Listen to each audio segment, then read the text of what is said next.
tell you, this has been so successful that my wife is offering to pay for my subscription next year. I like it. I like it. Retaining, baby. We got you in. We got you in there. We got to get you into the live events, Don. I'm so sorry about that mix-up that we had last It was week. my own fault. I don't pay attention. It was my own fault. It's all right. It's all right. We'll rectify the situation. But I mean, how's everybody doing? Welcome to our Zoom happy hour. If this is your first time, I see a couple new names on here. Be great to meet you. I don't want to call on people. I don't want it to be like a college lecture. Hey, Tyler, the only thing I was going to say, like, if anybody, I hate to say this, Tyler's kind of the star of the week right now, okay? Look, I saw Colin Cowherd. I've seen CBS Sports. So here's all I'm going to say. If you guys have anything for me, I'd love to talk to you guys for about 10, 15 minutes. But Tyler, you got to talk, man. You put it out there this week. Congrats. Hey, congrats, though. Jim, I'm a nobody. I'm just a shit reporter, you know? No, that Jordan Love, you the way actually you do talk, stuff. that story you did on Jordan Love today, because I've been wondering myself, what does he look like as a player? Like, I've been dying to know, because we talked about it a little bit where I'm like, maybe he doesn't look good or something is wrong where Green Bay doesn't see something in Jordan Love that they thought maybe, and that's why there's panicking or whatever they're trying to do. It sounds like to me, I can't wait to watch him play after reading your article. Like, I can't wait to see Jordan Love play.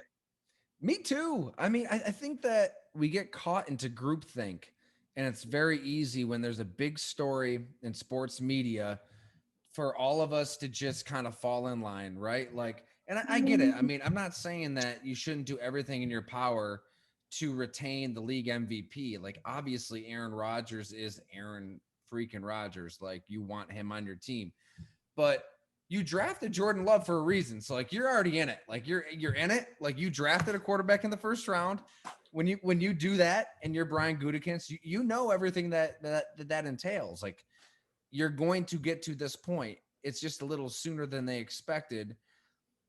So I honestly didn't know anything really about Jordan Love. I mean, we did the big Packers story, I guess, back in December, and talked to COC Mariner, his receiver, and his coach David Yost, and they were extremely complimentary. But really, I mean, it's been a full season of scout team snaps and just nobody really knowing anything about this guy. And I feel like somebody like that, you've got special traits. Like, again and again and again, everybody talks about this arm, and you see it. Like, it's effortless. His arm strength, how he can just kind of roll left, flip the torso around, and flip it. And I feel like it's kind of on Matt LaFleur probably, and Nate Hackett and all these coaches. Like, he wasn't able to show that at all last year. Like, he was on the scout team. One of the players I talked to said it was kind of like, dude, like, let this quarterback be himself. Like, let him try to grow into who he is instead of pretending to be Nick Foles and Kirk Cousins and Matt Stafford. Like, he was never able to. So it's like finding out who that player really is inside of him and believing in that player. And I think that we forget that Aaron Rodgers in 2005, Bob McGinn had a great story. I linked it in our story today. If you can check it out, like, Rodgers was really bad in 05, like really bad. Like, he was basically Jordan Love in practice. Craig Nall, I remember talking to Craig about this at some point. Like, Craig Nall outperformed him in training camp. Like, it wasn't even close. Like, he was way better. But Aaron Rodgers was the first round pick, so he was the number 2. But it still took a full 3 seasons for him to get to the field to play. And that's where it gets a little tricky. You're obviously playing Jordan Love before you want to play Jordan Love. I just feel like, knowing Aaron Rodgers, knowing his personality, he is not going to budge. I will be shocked if he changes his mind. I'll be stunned if he changes his mind. He is dug in. He eliminates people from his life. He has eliminated Brian Gutekunst, the Green Bay Packers. And if you're Green Bay, how long do you kind of, obviously you want to get to June 1st for the cap hit and all that, but like, do you really want this charade to go on through July, through August, and be that team that's trying to convince him that, you know, you should return? Like, no, just do your own thing. Tyler, how much, where, the part of the story that fascinates me is the Mark Murphy, Brian Gutekunst, and Aaron Rodgers relationship, and where the line of communication and who is calling the shot. I want to know how much that's Mark Murphy is the one to me. I want to know what his, does that make sense to you? Like, is Brian Gutekunst, who's making this call? Basically. Well, Jim, on that note too, here's a good question for that is in 2008, Murphy was on the job for like 10 minutes and the Favre fiasco hits. But technically the president, when Favre gets traded, does Murphy want to be known as the guy who ran 2 Hall of Fame quarterbacks out of town? I think that all of that is running through Mark Murphy's mind right now. Yep. Like, one question. Sorry, go ahead, Ty. No, Joe, go ahead. Sorry. Sure. I'm curious, and maybe Jim can like chime in. Aaron got engaged to like an actress, and this is out of left field, but I'm curious if you think maybe his wife is like, and she's a pretty successful actress. She's not like some D-list person. Like maybe she wants him. Let's move to like, let's be together. Let's be on the West Coast together. And like, let's try to get a team out there because she does movies out there. She's not doing no movies in Green Bay.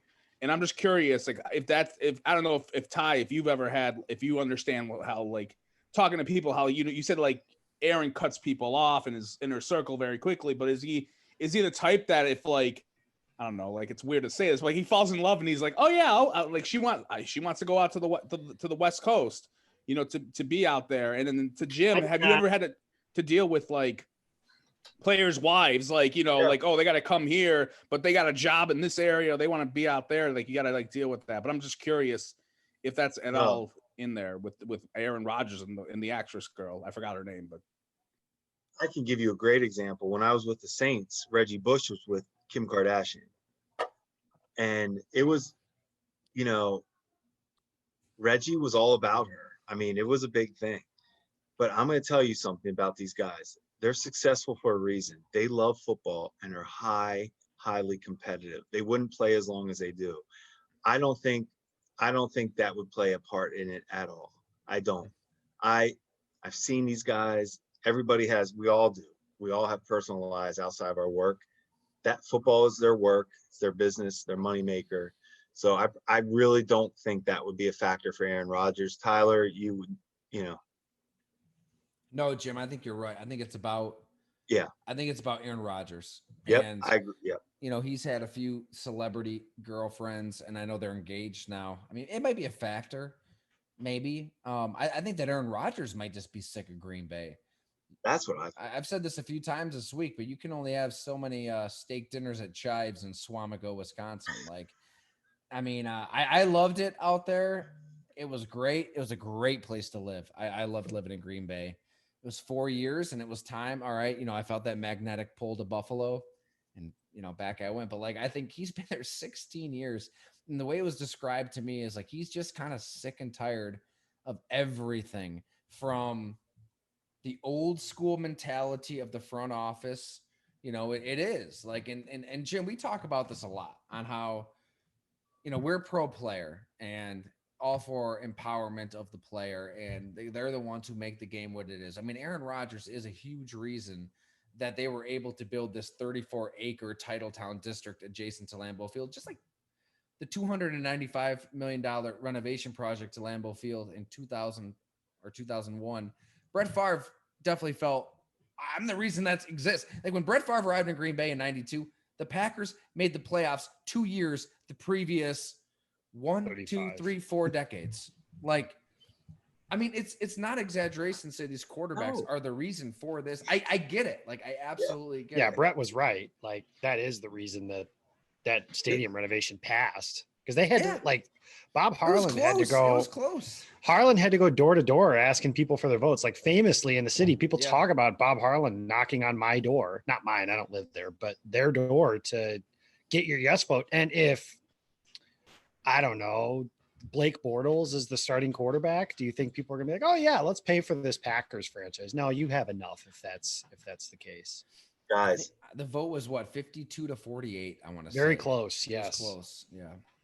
Guys, when I was in New Orleans and Breeze was up, okay, and I'm trying to remember what year this was, when he got his big deal. But I am telling you, their agents were they were factoring in how the whole city came back from Katrina and the money that came back to the city of New Orleans because of Drew Brees. When these guys like Aaron Rodgers, these guys, they're going for it. Yeah, it makes sense. And it's the impact of the quarterback. We talk about it all the time. It's everything. Like I said it the other night, I would give I would do everything I could to keep Aaron Rodgers. I would.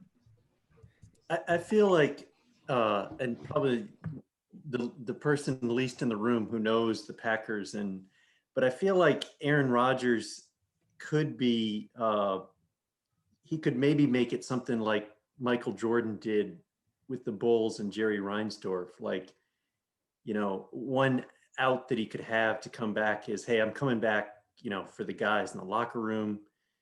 And I just looked up on the Packers side. I had no idea that Nate Hackett was the offensive coordinator. Mm-hmm. I mean, Hacky sack. that's, but maybe you just make it about the offense. And I don't know. I mean, Ty, I agree. If you can ghost your family, then you can certainly ghost a football team but one out. It seems like if you're the Packers, maybe the GM plays the bad cop for a year or something. I mean, I don't think it could last more than 9 months, but maybe you try to use the Chicago Bulls model for the Packers. What would be? Let me ask you guys this. What would be the harm in just going to Aaron Rodgers and making him the high, however you can do it, because we've talked about this before. They've tried, Jim. That wouldn't do it. It wouldn't do it. You got to trade Jordan Love. That's what Tom Brady. Tom Brady requested the Patriots to get rid of Jordan Love. It's that bad. Then He wanted to get rid of Jimmy Garoppolo. I think that's part of it too. I don't know how you bring, like, there's three main players here: Gutekunst, Rodgers, and Love, and I don't think all three of them can be back. Well, That's fair. You guys just know it. I mean, just to compare it to a recent situation, I mean, we got to remember the Packers didn't just let Love fall to them, and then they took the best player available. They traded up. No, Zach Bill Cruz, Packers Wire said it really well too. When you trade up, Jordan Love didn't go to Alabama. Jordan Love went to Utah State. When you trade up for a Utah State quarterback, that says something about how you feel about your present day quarterback situation. Yeah, well, it's that, and it's how you view the board. Bill would not trade up for Mac Jones, and he has Cam Newton at quarterback. Right. I mean, the Packers have an MVP caliber player, and they trade up for a Utah State quarterback. So it's not like Love fell to them and they took a best player available approach. And I don't think they thought Rodgers was an MVP caliber player anymore, though. Like, I think they thought he was he was 26th and 21st. I might be off on those numbers a little bit. Bottom half of the league in the NFL in completion percentage the 2 years prior to that, and including last year when they went not the year they lost to the Bucks, but the year they lost to San Francisco. He was in the bottom of the league for completion percentage. Did you guys catch what I wrote there on that San Francisco game by chance? I sure did, and I heard the same thing. So that's a problem. Yeah, I think that has kind of gotten lost in this all. Is we're told that Matt LaFleur and Aaron Rodgers have this spectacular relationship. They don't. I'm telling you, they don't. He quote unquote tolerates Matt LaFleur, and that's not the first time I heard it. Like the first year in 2019, I mean, he thought that Matt LaFleur was overthinking things and he just wanted to do his thing. And I think that in 2020, he just kind of did his thing. Like, guys put their name to it. Marquez Valdes-Scantling, AJ Dillon. Like, there's these two playbooks. They coexist. They win a lot of games. And that's what blows my mind with this is, like, it's not about winning games for Aaron Rodgers. If it was about winning games and Super Bowls, he'd stay in Green Bay. He'd stay in Green Bay. It's so strange power. you say that power. about.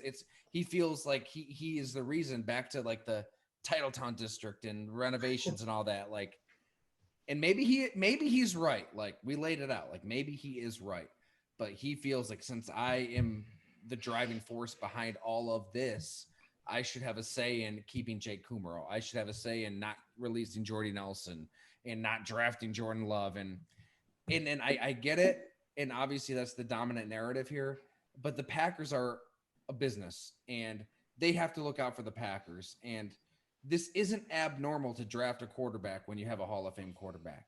It's not. Jim knows.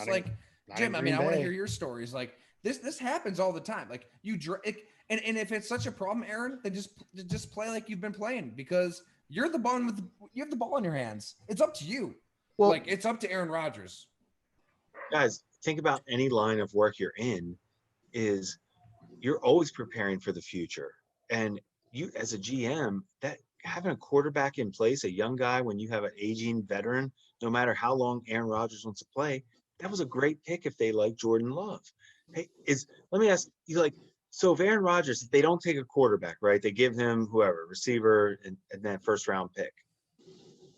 So when Aaron Rodgers in 3 years is shot, okay, and Green Bay has nobody, and Brian Gutekunst is out of a job 2 years after Aaron Rodgers leaves football, is Aaron Rodgers going to try to help him out financially? No. So this is a hard part, but Brian Gutekunst is making very intelligent decisions for the franchise, himself. I mean, this is how you sustain success. And I just can't believe that. It's disappointing that Aaron Rodgers is that sensitive and doesn't see that business side for being, so smart, and he is. Like, how can he not understand, hey, who cares? Like, what does that affect you, Aaron? Go ball out like you did. Be an MVP and let's go win a Super Bowl. Well, that guy. He got hurt too, didn't he? I mean, wasn't he hurt a couple years as well? He broke his collarbone twice. He had a broken leg in 2018. Yeah. He's had some injury issues for sure. How could you get mad at a GM? That's the number one job for a GM, is to sustain success for that owner. I promise you. That's how Aaron became the quarterback. Like, that's how he became the starting quarterback. Right. Brett Favre was there. Mm-hmm. It wasn't thrown into a dumpster fire right from being drafted. Different situation totally, and he was successful. You know what I don't get? Why did he decide to do this now? Like, why didn't this happen in March? Because I'm thinking to myself, like, before, like, I'm thinking, like, what would have been a good trade? The Rams, when they had Goff. Like, Goff for Rodgers, you get all those picks, and Goff goes to maybe Green Bay. Like, you know what I mean? Like, I don't get why. And I'm just like, freestyling with that, but maybe it doesn't work. But like, why didn't this come out in March? Like, because Schefter was sitting on the story that Tyler did 6 months ago. So what Jim just said a minute ago spoke to me, and for those most of you don't know, I think Tyler does from another happy hour.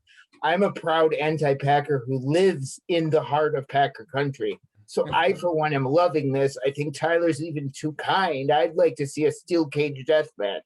Let the Packers dig in and let this play out as long as it does, and let them eat their own. But so here's my thing on this, though. That's my position. Tyler actually has sources, I think now, that is it like he saw what Brett did all those years ago and remembers that and thinks to himself, I'm in that position now. I'm going to force my way out of here. And I'm also wondering, Tyler, do you believe he wants to be coached? Because he's not acting like a guy who wants to be coached. No, he doesn't want to be coached. I mean, I think it's next level. I don't think he wants a GM. The way it was described to me, and this is somebody who's very familiar with the Packers front office and very familiar with Aaron Rodgers.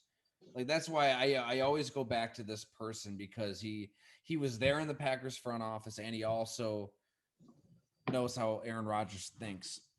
And as he said in our story, like, it basically would take everybody getting fired. It would take, him having control over the roster at this point. And this is somebody who kind of unsolicited reached out to me on this all. It wasn't like I was poking and prodding. It was like, it's bad, and he's going to be traded, or he will retire. Like, there is no reconciliation. Like, it has reached this point where he needs that personnel control because he feels he is entitled to that personnel control. And in the same breath, he said that the Packers aren't blameless here. Like if you do take Jordan Love and you want to go that direction, I don't even really think he likes Jordan Love that much, to be honest. This person, like, then you need to let Aaron Rodgers know to an extent what the hell you're doing, and or massage the situation and massage that ego, because it's inevitably going to lead to this point. I don't know. I honestly feel like we would have gotten to this point regardless if they would have taken Jordan Love. Like, I don't think it matters if they. I mean, they could have told Aaron Rodgers, "Hey, we're thinking about taking a quarterback," and he might have tried to sabotage the pick. You know, he might have tried to work the media, work the PR game, and ruined that for Green Bay. I mean, really, like he enjoys this PR game this time right now. Yeah, Ty, If he wants full control in Green Bay, are we to expect that if he goes to Las Vegas, he's just going to fall in line to Gruden and Mayock? Like he's just going to agree to that? Like, I mean, that's going to be a nightmare. So are the list of teams limited? I mean, does he only look for a spot that he feels like he can control? Is that why he thinks Denver is a good spot? Because he's probably going to call the shots if he goes there. I mean, I think that's maybe a big part of it. But then again, he doesn't have, the final say on the trade, because ultimately management can do what they want and they may just take the best offer. And that's interesting. The note that he doesn't have a no trade clause. Like, that's why you should never negotiate those in either. What's that, Jake? That's why you should never have that. If you're a negotiator, Andrew Brandt talks about this all the time. I never wanted to put no trade clauses into the contract. It's to give you that, if something like, it's like the FUBAR situation, right? Like if this happens, now you have some control. I think Denver, if he gets moved, is like the perfect spot for honestly for the Packers and for Rodgers. They can offer the most young pieces. They have all their picks. They didn't trade him for a quarterback, blah, blah, blah. And for Rodgers, it's a defensive coach. So defensive coaches, you guys know this, they just let me do defense, kind of stay out of the way on up. A lot of them do. And Fangio is definitely that way from what I've read, experienced, stuff like that. And the general manager is young in his job, and he'll probably bow down to the Hall of Fame quarterback. He was victimized by this Hall of Fame quarterback for X amount of years. That's also true. He came from Minnesota. Yeah. Do you know him, Jim? Do you know Patton at all? I do. I really like him. I actually reached out to him the other day. Of course, I didn't get a text back, but good dude. But he always was a good dude. I was always impressed with him, and I kind of like what he's doing in Denver. I thought they had nice free agency. I love that running back from North Carolina they took. They're doing some interesting things. Their roster is nice. Yeah. They're a team. I'm man. They're just in the toughest division in football. Toughest, so tough. Just need a quarterback. I know one that might be for sale. So, hey, fellas, I got to run. Jim, one quick question for you. Yeah, one more. Yep. Would you pay Juwan James? Yes. Yes. God, I hope they do. I like that, Don. But once again, always pro player. Yeah. I was just curious because, I would. That sounds very gray, but no, doing the right thing is the right thing. Do the right thing. Because who else would ever come there again? No, trust me. They want them working out all the time. I think, trust me. They give them off-season workouts to do when you're at home. That's ridiculous. Everyone wish Jim a happy birthday at the same time. Happy birthday, Jim. Happy birthday. Happy birthday, bro.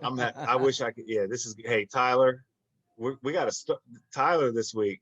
Cheers to Tyler. This was fun. No, it's everybody who's willing to spend a Friday night on a Zoom. Oh, wait, I got to ask. So did I just say, are we taking the Denver Broncos to win the Super Bowl? I got to go make some bets. Future bet. Tyler, we feel good. Well, Rogers, Jim, you're a gambler. Like, what does Vegas say? Where does Vegas have Rodgers going? Vegas has Green Bay as massive favorites for where he takes his first snap next year. And that's probably because one, he's got 3 years under. It's different than, Ty, you were talking earlier about how Rodgers cuts people out of his life, and when they're done, they're done. I guess the difference here would be in his life, he holds all the cards. So if I want to cut my family out, I'm in control of that. I don't have to talk to anybody. Whereas with the team here, I have a contract I signed. I'm kind of at their mercy at this point. I don't think he thinks like that. I don't. That may not be, but yeah. Well, Jim, I'm out, fellas. Have a great weekend. See you, brother. Cheers, guys. Thanks, Jim. Cheers. So Tyler, you were saying that like him and Brett, they believe that they were responsible for basically building like all the additions around. But that team has been around for over 100 years now. They've been here for 32. It'll be here for another 100 after they're gone. So to think that they're responsible for the fans being as crazy as they are, because they were crazy before they got there, they'll be crazy afterwards. The egos on these guys to think that they're the ones who are really overall driving the franchise's success over the history of the franchise is kind of crazy. It is. I mean, and that's where it's so interesting in Green Bay because they were able to stay relevant from, what is it, 1968 to 1992. They made the playoffs twice. Like between Lombardi and Mike Holmgren, like they did not win anything. Yeah, they never won more than 8 games in a season in that time frame. Right. It wasn't all Lindy and Fonte's fault. Yeah. Don Mikowski, the pride of Depew, New York, right?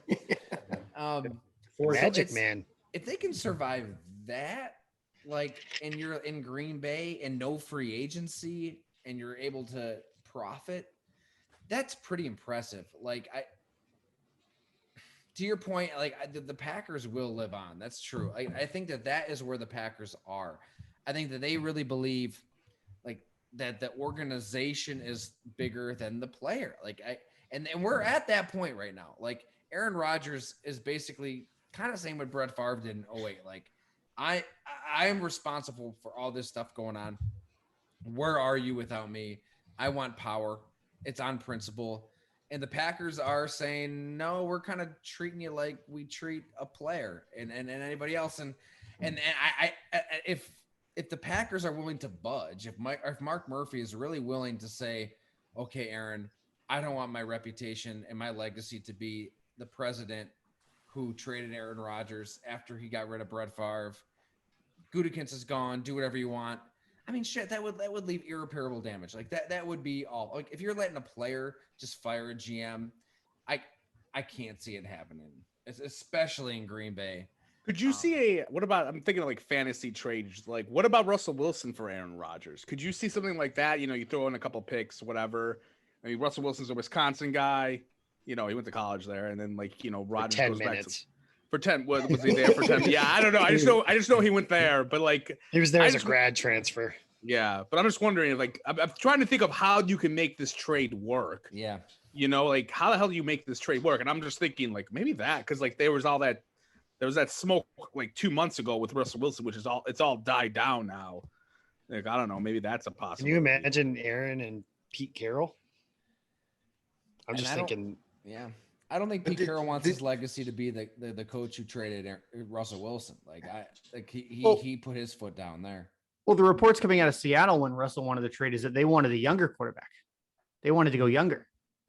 So trading for Rodgers, because I think Pete Carroll views that as a win-ready team, but I think the Seattle wants longevity. They don't want to sell out to win right now.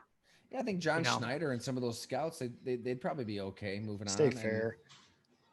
I think it's Carroll wanting to keep Russell Wilson and win with him one more run. I can't see it working though in Green Bay. I feel like Russell Wilson and Sierra in Green Bay, I can't see them embracing. Like maybe they don't have a choice. They're trading couples. That's like the actress. Yeah, they're trading couples right there. Yeah, celebrity. Well, supposedly he wanted the brighter lights. That's why when like his list came out and it said Chicago, everybody was like, Chicago? Why would you want to go to Chicago instead of where you're at in Seattle now? And it's a bigger city. Well, I think his list was like what? Chicago, New Orleans. They were all like big city bright lights. Well, they were all coaches. Yeah. They were all coaches that would run with Marshawn Lynch at the 1 yard line. That's what it was. He picked coaches that would give the ball to the running back at the 1 yard line. Man, how did he got no blame for that interception? Nope. He completely escaped. Bill Belichick got no blame for benching Malcolm Butler and blowing a Super Bowl. So it is what it is. When you win, you don't get blame. When you lose, you get all the blame. Line, and you threw a pick at the goal line in the Super Bowl, and you got no blame. You got nothing. Mm-hmm. Yeah, the quarterback or the coach got nothing. No. I mean, but if Brady or Rodgers did that, if Rodgers had done that in a Super Bowl, oh my God, it would be. If that was Mike McCarthy and Aaron Rodgers, we'd still be talking about it to this day. Well, Mike McCarthy would have punted or kicked a field goal. Yeah, he did in the So- NFC Championship game. I mean, yeah, they punted and kicked field goals and blew the lead. So Maybe What that's the- a Green Bay thing to kick field goals.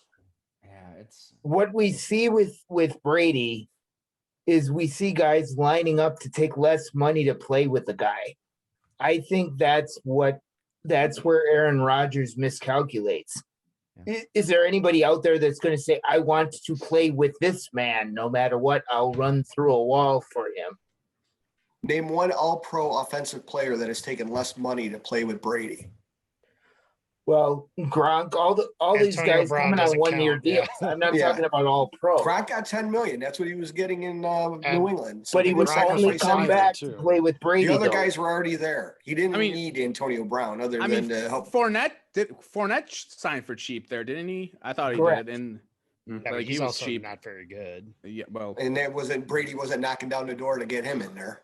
The whole concept of like Tampa Bay has done these things for Brady that Green Bay won't do for Rodgers to me is a little ridiculous. Like Yeah, they it's had all- they had all those dudes I- there, so they signed Brown and they They- signed they- Gronkowski, who was retired. Yeah, If they I put could- some if I could just- motion so he could identify the defenses before the play. I'm with you there, Well- Jacob, on that. That's nonsense. Yeah. Well, just real quick. I mean, just someone that grew up and has lived watching Brady for, 2/3 of my life. I do follow a lot of the beat reporters, and people are saying in Tampa Bay that they consult with Brady not only in the draft but in free agency. They say, "Do you want to bring Antonio Brown back, or would you rather us draft Diami Brown in the second round of the draft?" Those conversations happen, and that's not the only franchise. Reporters in KC say that they consult with Mahomes on who he wants in free agency. Yeah. who he I'll wants in- say this. I mean, I think they should. So, but I'm not saying that they should give the player the reins. yeah, but I'm that's saying what- if a particular player says, you know what, No. I really would like a better running back. I At think least take it into consideration. I think, and I don't know, the Rodgers situation. I do think that, Rodgers is good if- definitely taking it, to a different diva level than even Brady has taken it. Because Rodgers has never been coached like Brady's been coached. I mean, Brady's been coached by a guy that, will make you do 10 push-ups for, spelling the alphabet wrong. You- But I do think that there's some merit to saying, okay, you're the best player on our team. What position group do you feel we need? And at least listening. If you draft a different player, it's Has a different Brady ever discussion. answered defense?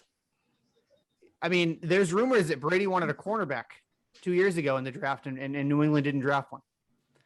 So I'm not saying that it's all Brady or it's all Rodgers, but I just think there is merit to, you have one of the best players in the league. At least pretend like you care about what he thinks. Pretend.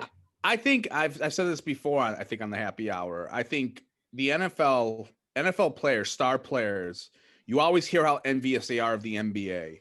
And it's not just because of salary. It's because those players, LeBron James can go to LA and go, these young guys, no, we're going for Anthony Davis. And I think people like Aaron Rodgers and Brady, they see that and they go, why can't we have that?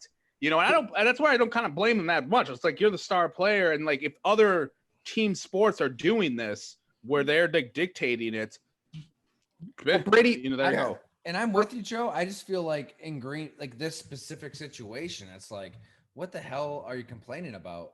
Like, what's wrong in Green Bay? Like, Yeah, you he have just- one of the Well, best that's- offensive lines. You that's have the the one- weapons. Like, He can't get over the replacement. I think that's what it is. He can't get over that they yeah. drafted Love. Well, 'cause- That's it. Well, let me just tell you a scenario. So if New England had drafted Jimmy Garoppolo, whatever it was, 2014, if the following year they had drafted Devontae Adams, I think Brady would have been pretty friggin' happy.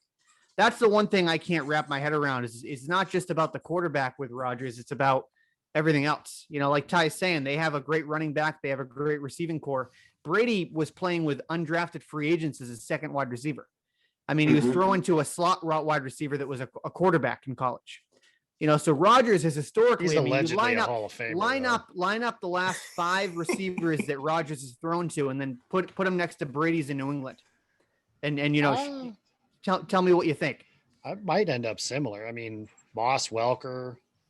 I mean, that group. No, I mean the last couple of years, not all time. Yeah, I mean all time. Adams beats them all. I will say this: I did find this interesting because Ty quoted something that said, like, I haven't seen this on a graphic, that Brady's first 16 years in New England and Rodgers' first 16 years in Green Bay, the same amount of 0 first round wide receivers, 0. Yeah. I will say this to you, Joe. I think it was you were talking about, consulting the players. Gutekunst could be full of shit when he's saying this, but like he did say in his post-draft presser that, they welcome that info or welcome that input from him and quote, that's not new.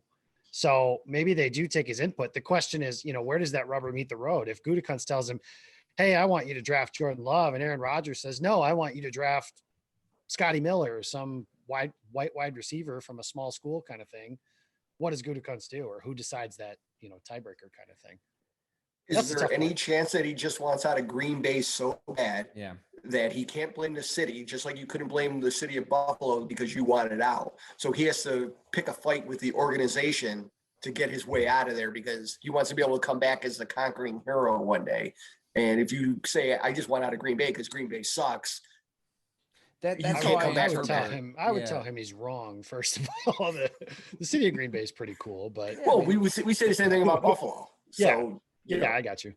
Yeah, that's how I interpret the James Jones and John Kuhn and I with Aaron Rodgers, everything is very calculated. Everything is falling into place for the narrative in which he prefers. Like he's smart. I'm not saying that as a slight. Like he's brilliant that way.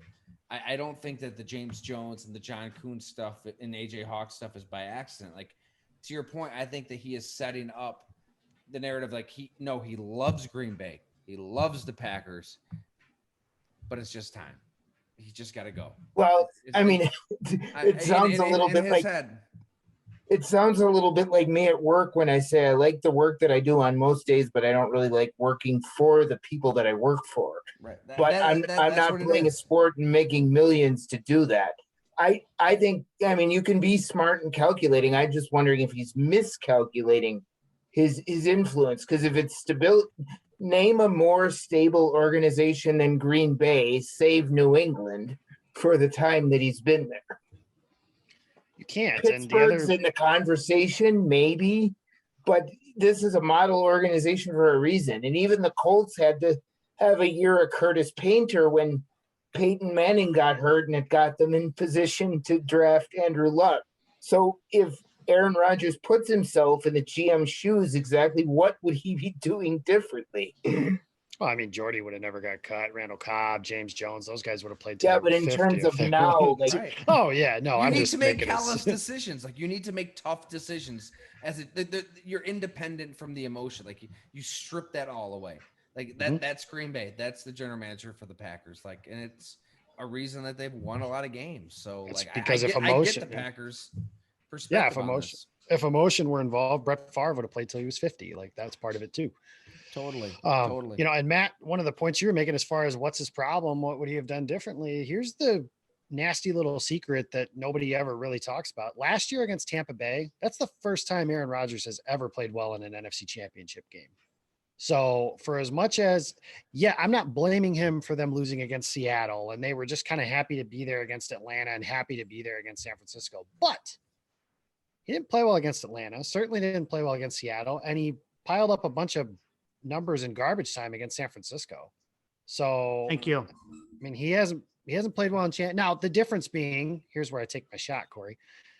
If Tom Brady plays the way that Aaron Rodgers plays, his teams have won games like that. Now, yes, can you argue that, maybe the Packers should be able to win a game where the quarterback doesn't play like Superman? Certainly, but they have won games like that.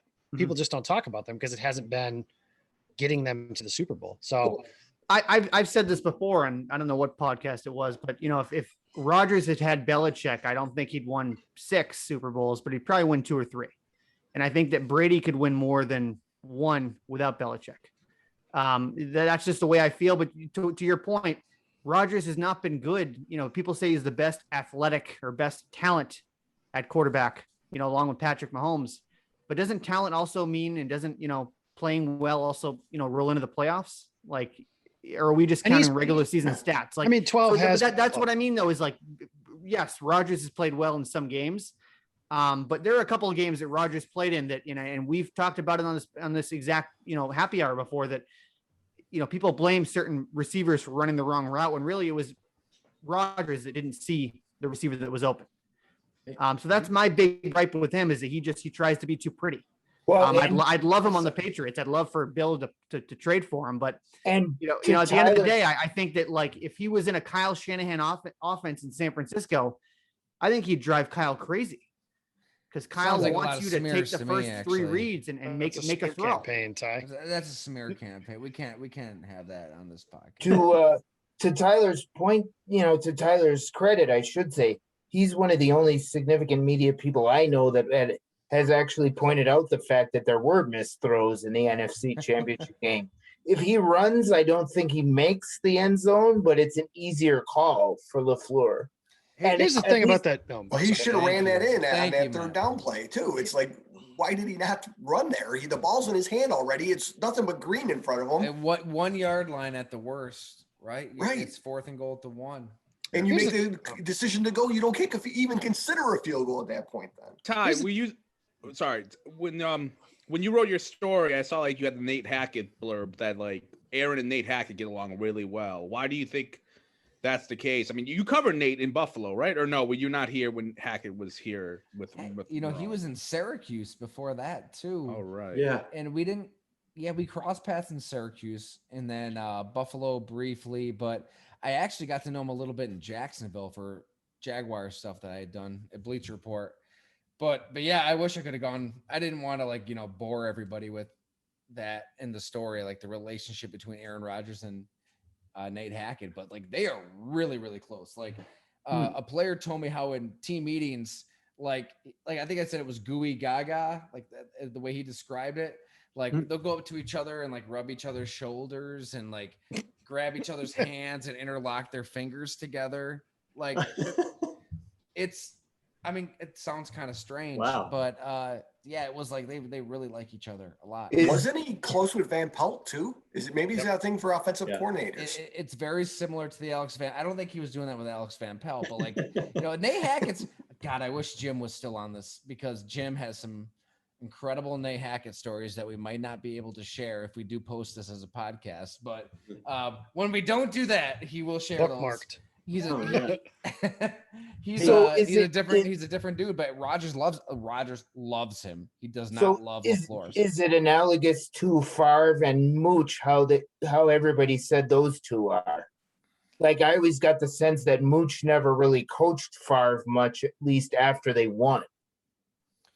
Maybe, yeah. I was 8 years old when that was going on, but like I feel like it could be similar. Oh, really? He's younger than me. Oh, well, now I feel old, or at least not as successful. I don't know. I don't know if Nate Hackett could really play like peacemaker here, though. Like, can an offensive coordinator really be the guy that brings everybody together? I think that Rodgers just really enjoys his company. LaFleur, Aaron agrees to stay, and then they fire him. Yeah, and it's Gutekunst. It's like the GM is in charge in Green Bay. Like, and unless Murphy is willing, not to anymore. Fire, remember, Mark Murphy changed that structure after they hired Gutekunst, so everybody reports to him now. That's what I was gonna say. Like, unless Mark Murphy is willing to like fire Gutekunst and tell Aaron Rodgers do whatever you want to do, I don't think he'll be playing for Green Bay. I don't. I could be wrong. Oh, you Please come back on this Zoom and tell me I'm wrong if I am. Kyle, you made a bunch of comparisons last week during the draft. Hey, how's it going? Hey, good to see you, dude. You perked me up with the holding hands talking. You had a bunch of comparisons between, Rodgers as Rodgers and Favre, right? I'm curious about like the fan base. Seems like they have this reverence for Favre that is never going to go away. Did Rodgers ever achieve that? And is he like overestimating the fan base factor in this whole kind of calculus that he's doing? That's a fantastic question. And Colin, for those who, everybody doesn't know, we were college roommates, once upon a time as well. So you kind of remember me at the tail end of like being a huge Packer fan, it's right. And when as the Favre stuff was popping out, right, you were like, I'm going to follow him to the Vikings. I'll go wherever he goes. Right. But it seems like, I don't know Jacob, but it seems like he's not going to follow Oh, hell Rodgers no. wherever he No. goes, right? No, I tweeted after the whole thing. I was like, I thought Brett Favre walked on water. Like, I mean, I was born in 1991. Brett Favre started his first game in 1998. Sorry if that offends people. His first game started for Green Bay was in 92. I thought Brett Favre was God. I thought he walked on water. I never rooted for the Jets or the Vikings. I will say that.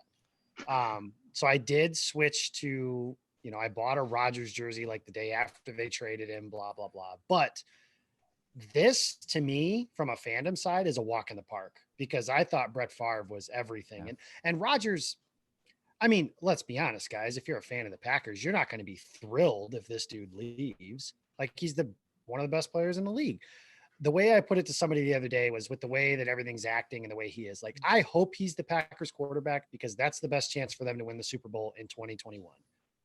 But at the same token, expletive him is what I said. So like, if you're going to act, I think this is it's not about winning because if it were about winning, he would want to stay in Green Bay.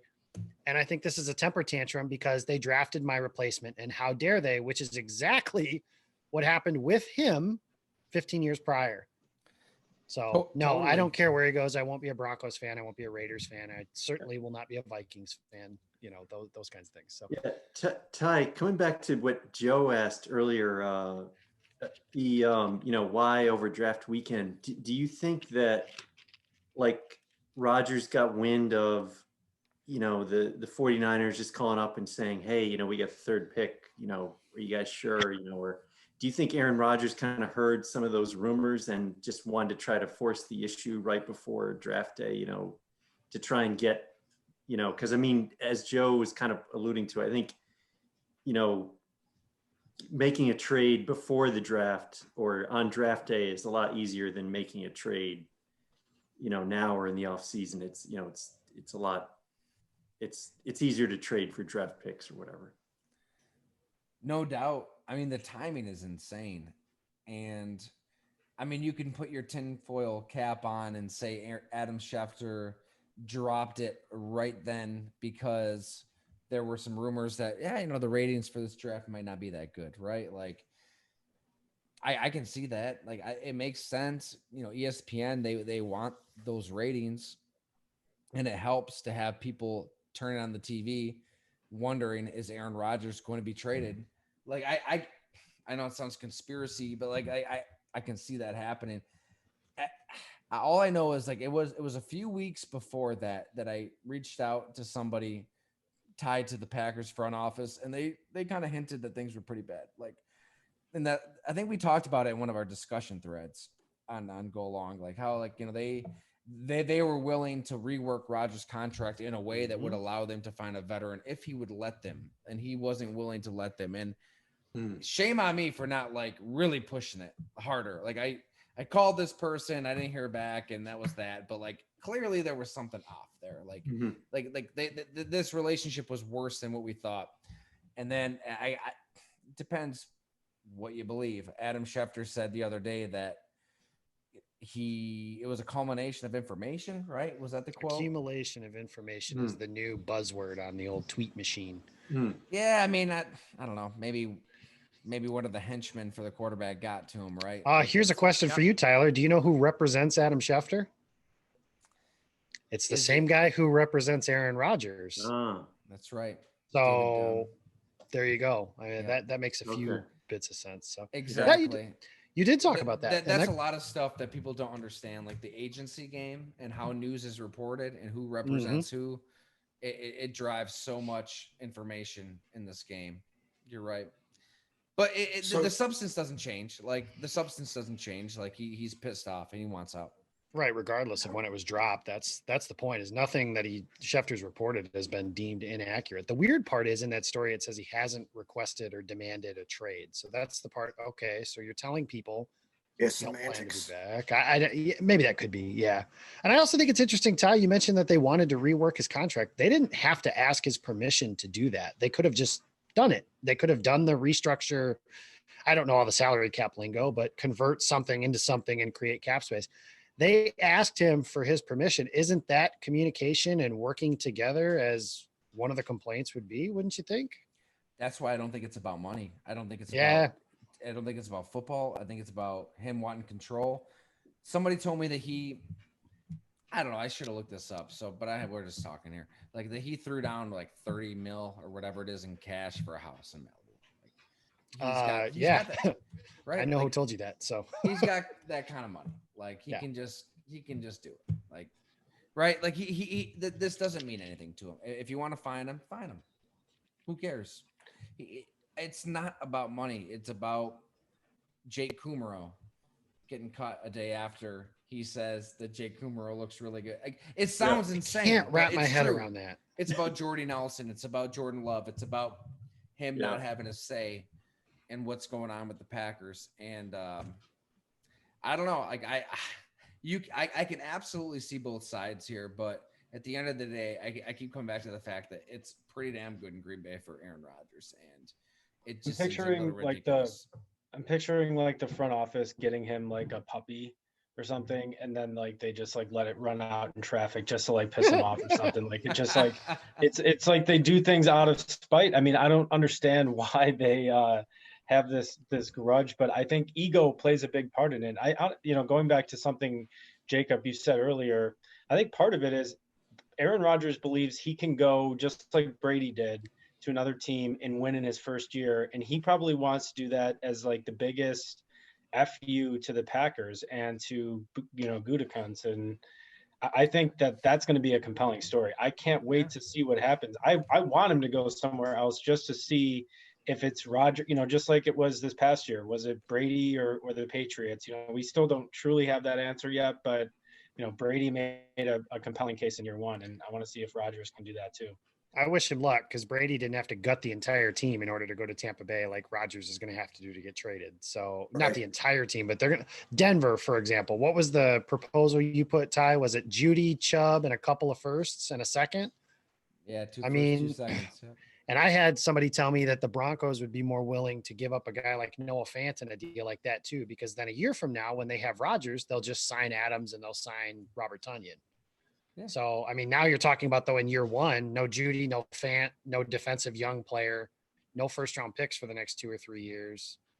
That's a lot to, I mean, he's worth it. He's a Hall of Fame quarterback. I mean, that's the straw that stirs the drink. I understand that fully too, but I mean, not only that, worth all that for a 38-year-old QB that you don't know like how much time he really has. Yeah, it's like he's played, and he's had one great season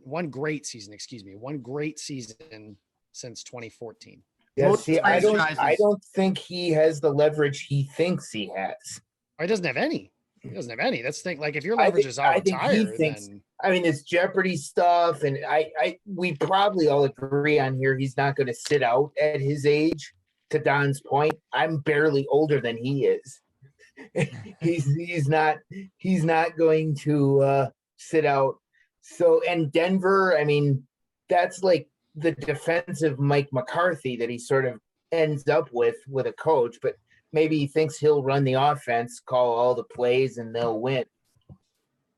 I feel like though that Brady and Breeze have kind of changed the, I'm not going to use the right word here, but kind of changed the perspective of fans and, maybe even folks around the league where, Brady's, in his mid 40s or whatever, Breeze played, and like, I think 20 years ago, like a 38-year-old quarterback, we'd be like, oh yeah, I mean, but now it's like 30, I mean, Rodgers, he's had injuries and stuff, but, it's not like, and Favre too played, I don't know, for how long into his 40s, but I don't know, Ty, I'd be interested in your perspective too. Like, does Rodgers think like, and I think I've heard this, like, oh, I'm going to play for another 6 years. So maybe he'd be willing to go to somewhere like Denver and rebuild, like, hey, maybe, it's a rebuild for a year or two, but, I'm going to be around for 7 years. So maybe this is,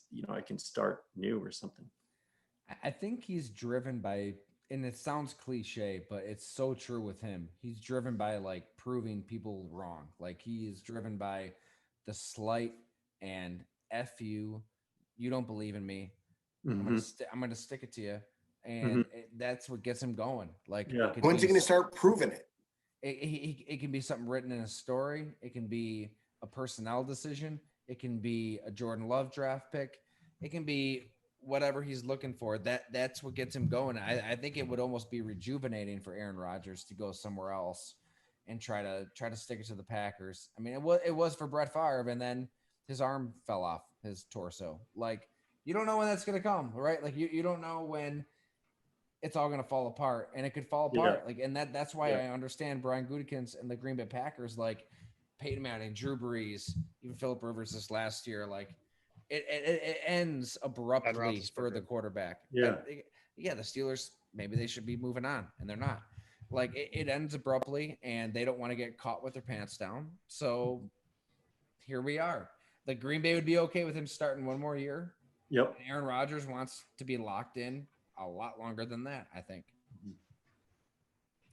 But, so Tyler, you touched on something when you said you were talking to your source in Green Bay.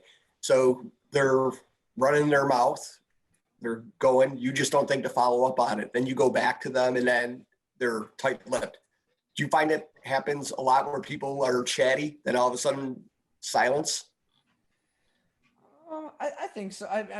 The people I talk to, I really trust. You know, their batting average is really, really good. Like this guy in this Aaron Rodgers Packers story that we had today, that worked in the front office.